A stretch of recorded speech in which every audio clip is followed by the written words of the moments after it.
Assalamualaikum warahmatullahi wabarakatuh. Perkenalkan, nama saya Eva Ayu Solihah, NIM 21010118181401444 dari kelas B. Saya akan mempresentasikan studi kasus Value Engineering Case 8 yang berjudul Trang Hak Way 7 at Louisiana Avenue Interchange. Untuk ringkasan eksekutifnya, proses evaluasi ini menghasilkan 48 ide penghematan biaya yang kemudian dievaluasi sehingga diambil 8 ide untuk dikembangkan. Studi VE ini disponsori oleh City of St. Louis Park, Minnesota, dan difasilitasi oleh HDR Engineering. Jika studi VE ini diterapkan, akan terjadi penghematan biaya bersih sebesar $3,9 juta hingga $5,1 juta dan peningkatan kinerja keseluruhan dari 7% hingga 11% dari biaya awal yang sebesar $19,9 juta, sehingga biaya akhir proyek tersebut adalah sekitar 16 juta sampai 14,1 juta. Latar belakang tujuan dari proyek ini adalah untuk menghapus persimpangan Trang Hak Way 7 Louisiana Avenue di Street Louis Park dan menggantinya dengan persimpangan yang terpisah. Perbaikan tersebut mencakup jalur pejalan kaki dan sepeda bersama dengan konfigurasi ulang lokal jalan depan untuk meningkatkan mobilitas ke koridor Trang Hak Way 7 di Louisiana Avenue. Studi VE ini dilakukan dari 10 sampai 13 Agustus 2010. Studi VE-nya dilakukan selama fase perencanaan dan penyerahan proyek dijadwalkan pada November 2011. Proyek yang diusulkan yaitu yang pertama menghapus persimpangan bertanda TH7 di Louisiana Avenue dan digantikan dengan persimpangan yang dipisahkan oleh grade. Proyek ini berlokasi di Kota Taman St. Louis, Minnesota, yang merupakan pinggiran kota tingkat pertama di sebelah barat Twin kota-kota daerah metropolitan. Yang ketiga yaitu persimpangan Trang Hak Way 7 ini secara konsisten memiliki peringkat tinggi dari interseksi biaya kecelakaan tertinggi di jalan raya. Yang keempat, perkembangan sementara untuk sinyal waktu pada tahun 2005 telah membantu mengurangi tabrakan bagian belakang dari peringkat kedua-tiga dari atas pada 2005 hingga 144 pada 2007. Kondisi yang ada, Trang Hak Way 7 ini merupakan arteri utama yang menghubungkan sejumlah pusat pekerjaan dan komersial node untuk perkembangan perumahan di dalam kota St. Louis Park, Minnetonka, Hopkins, dan Minneapolis. Di area proyek ini, Trang Hak Way 7, jalan raya terbagi menjadi 4 jalur. Louisiana Avenue saat ini merupakan jalan 4 lajur yang tidak terbagi memotong Trang Hak Way 7. Perpotongan dikendalikan oleh sistem sinyal lalu lintas. Area proyek ini berisi campuran penggunaan lahan termasuk perumahan dengan kepadatan rendah dan tinggi, komersial, perusahaan atau kantor, manufaktur, dan ruang terbuka. Tepat di sebelah timur dari Trang Hak Way 7 ini, persimpangan dipisahkan oleh grade baru sedang dibangun di persimpangan dari Trang Hak Way 7 dan Wooddale Avenue. Tujuan dan kebutuhan proyek. Tujuan dari proyek ini adalah membahas kondisi keselamatan dan operasional yang memburuk.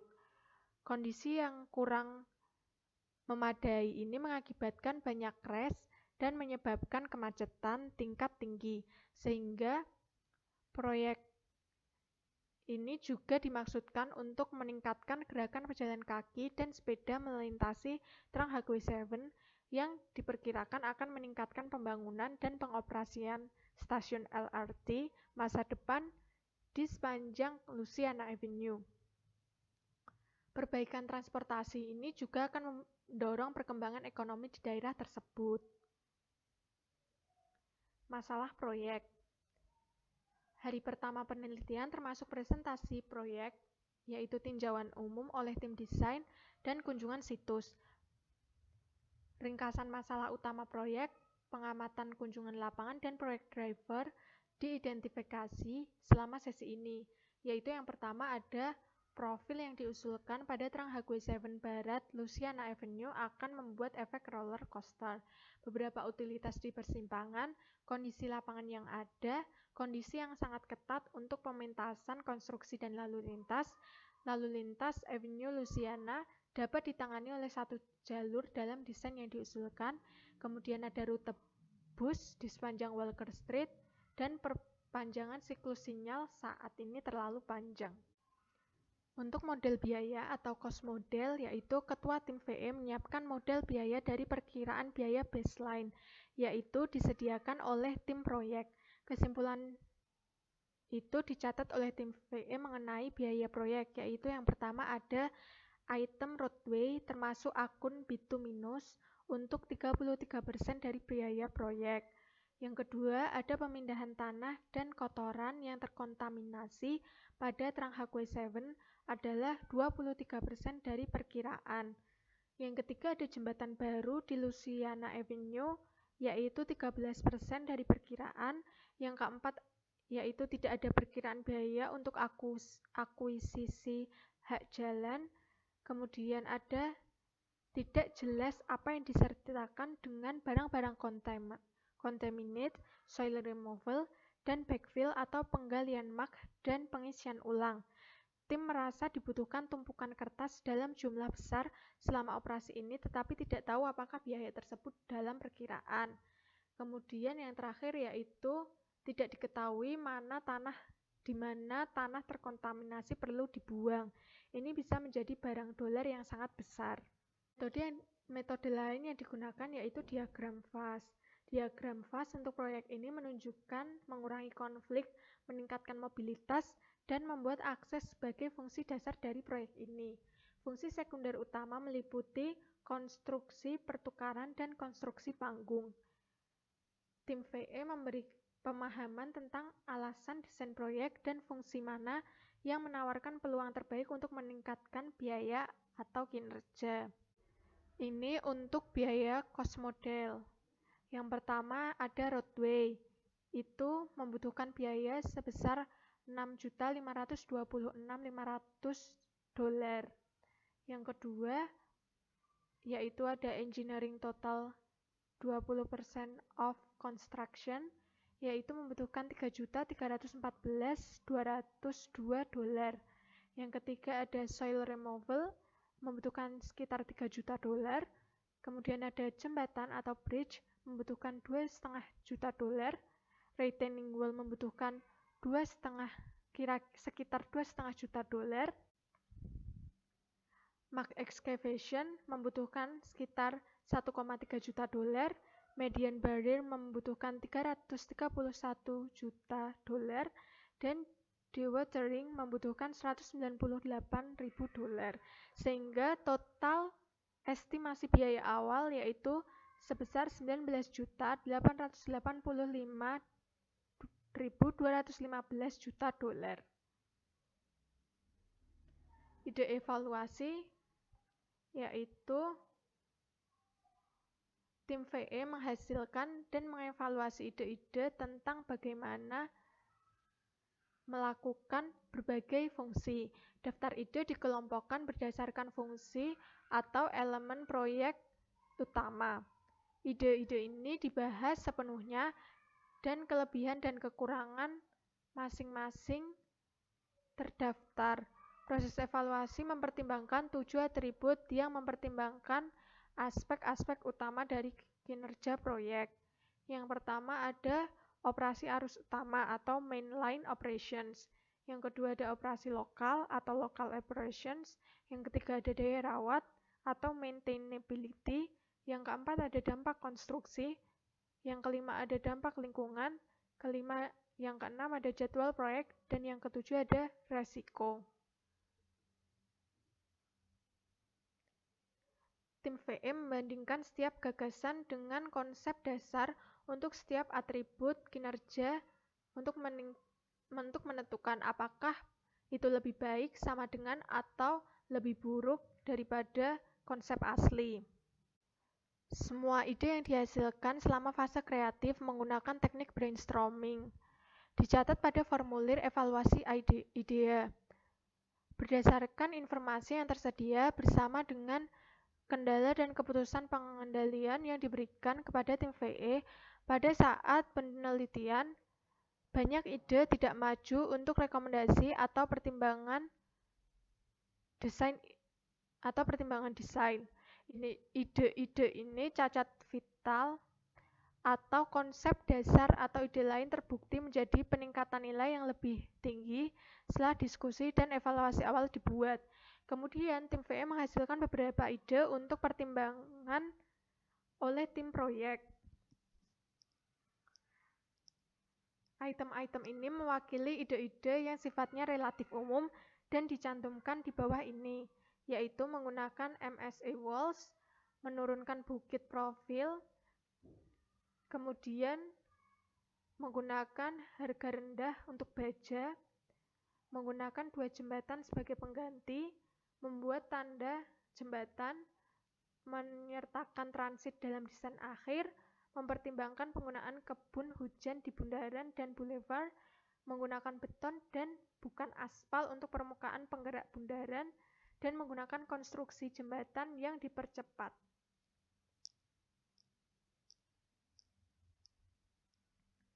Selama penelitian, tim VE mengajukan beberapa saran tentang bagaimana lalu lintas dapat dipentaskan selama pembangunan konsep dasar seperti yang ditawarkan pada tim VE.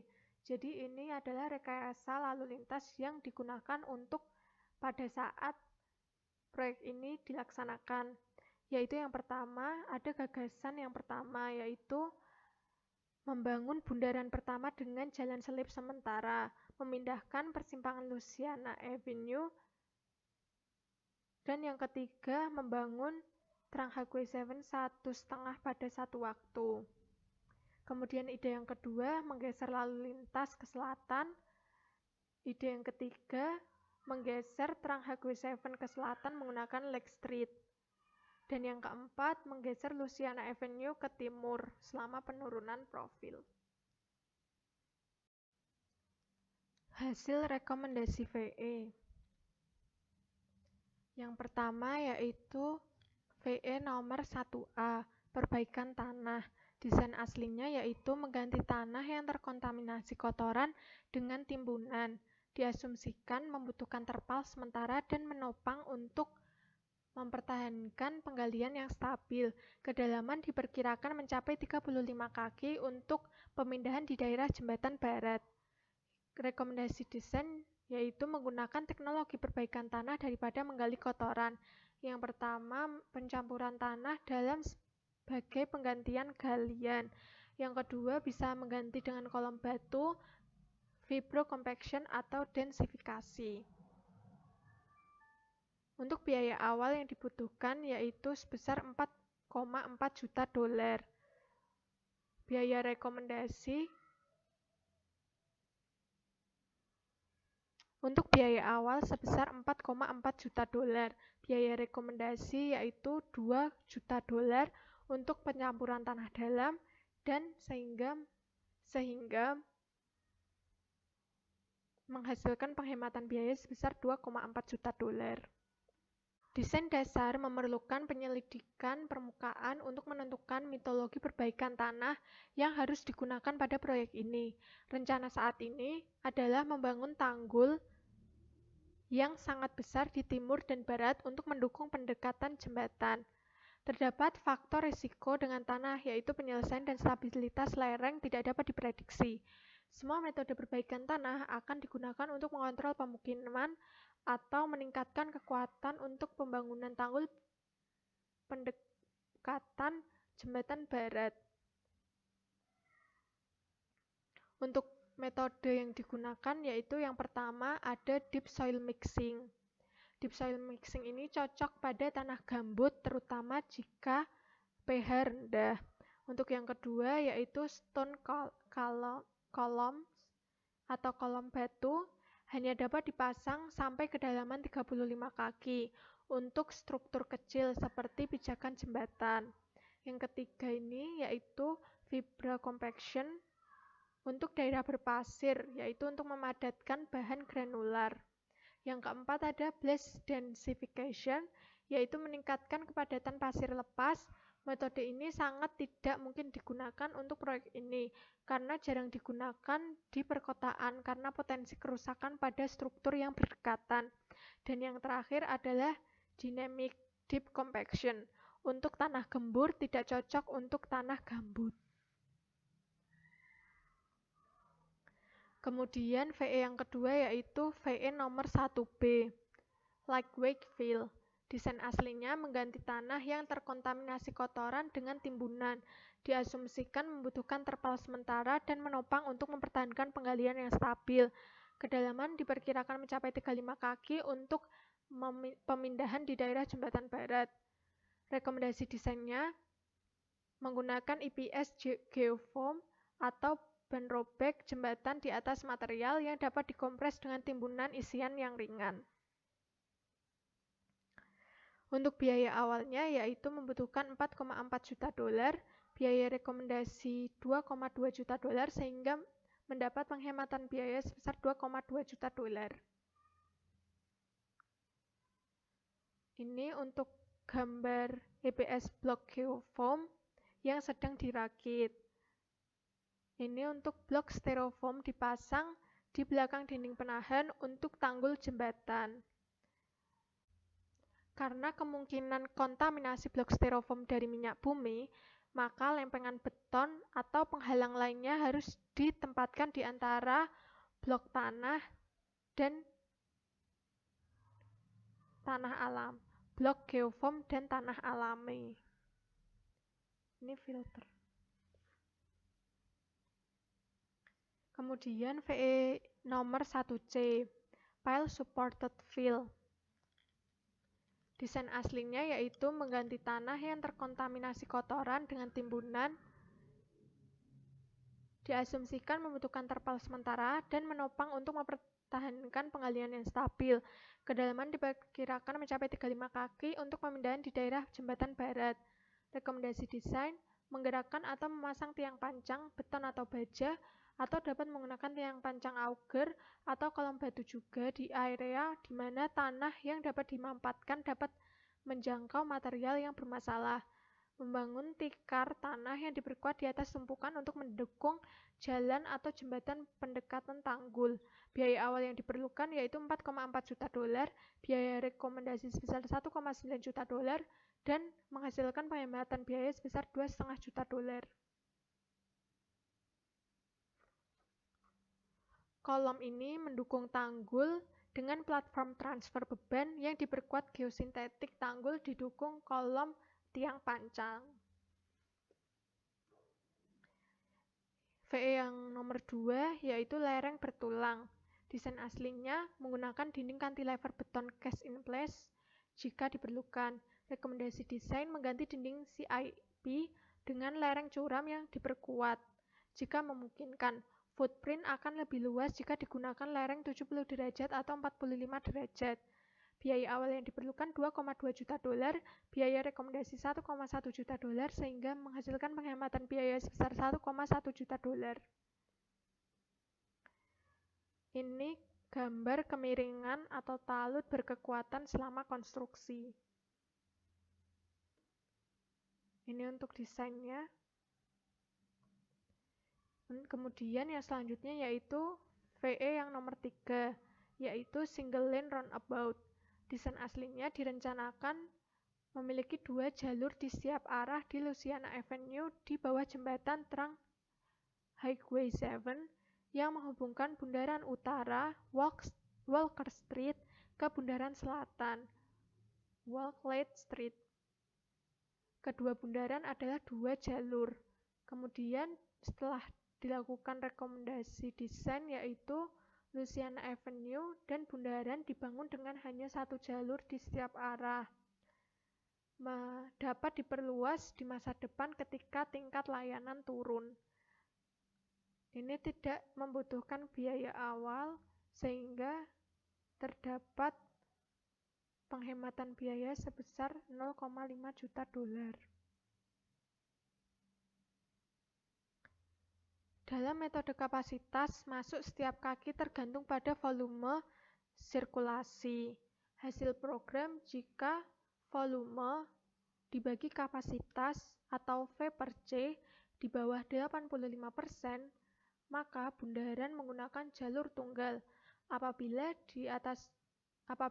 volume per kapasitas atau V per C di atas 85%, maka bundaran menggunakan jalur ganda.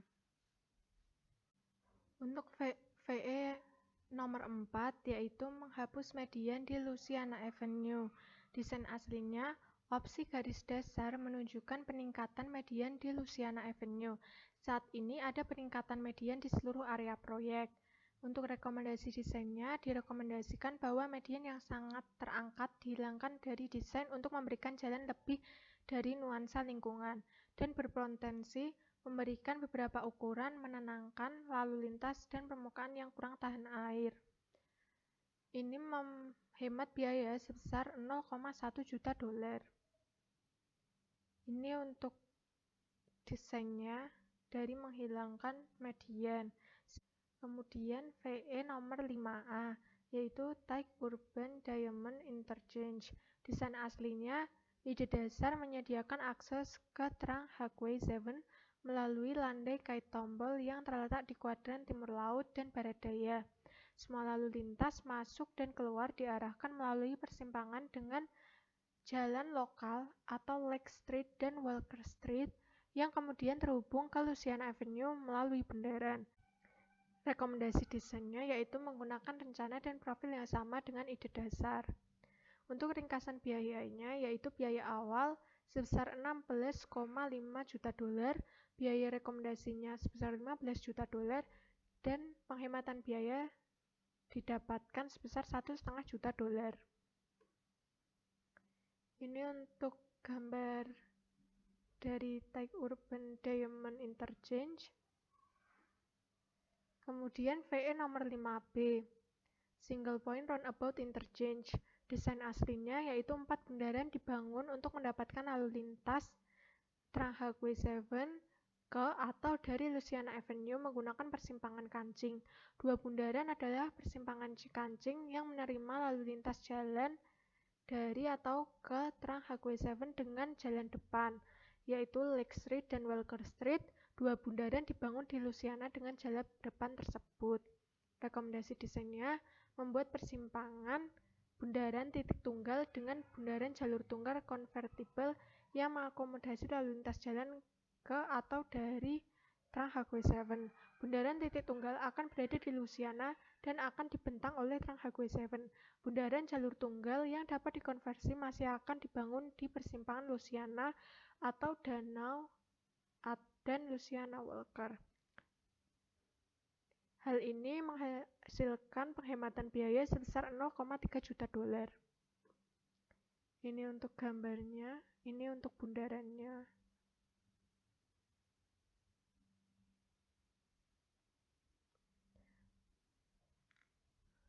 Studi VE ini terdapat 3 strategi implementasi, yaitu ada skenario A, B, dan C. Untuk skenario A mencakup rekomendasi 1, 2, 3, dan 4. Semua rekomendasi ini semuanya meningkatkan konsep dasar.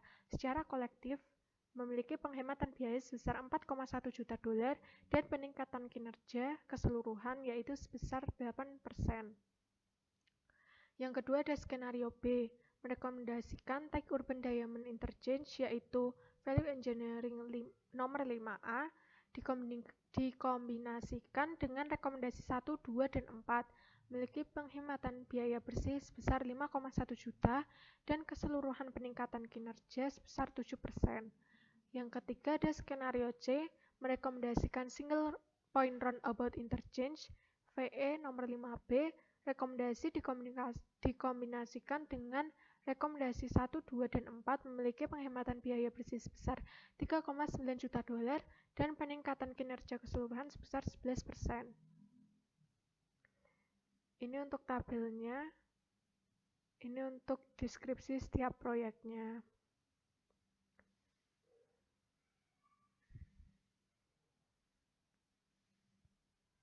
Sehingga didapatkan kesimpulan bahwa semua rekomendasi dan saran desain terkandung dalam laporan. Singkatnya, sekitar 48 ide yang kemudian didiskusikan, diambil 8 ide yang akan dikembangkan. Biaya awal yang direncanakan yaitu sebesar 19,9 juta dolar. Jika idenya diterapkan, akan terjadi penghematan biaya bersih sebesar 3,9 juta hingga 5,1 juta dolar dan peningkatan kinerja keseluruhan sebesar 7 hingga 11%. Sehingga biaya akhir proyek tersebut adalah sekitar 16 juta dolar sampai 14,1 juta dolar. Ini untuk deskripsi penghematan biayanya, yaitu total biaya penghematan untuk skenario A, B, atau C menghemat biaya sekitar 3,9 juta hingga 5,1 juta dolar dan peningkatan kinerja 7 hingga 11%. Sekian presentasi dari saya. Bila ada kesalahan saya mohon maaf. Wassalamualaikum warahmatullahi wabarakatuh.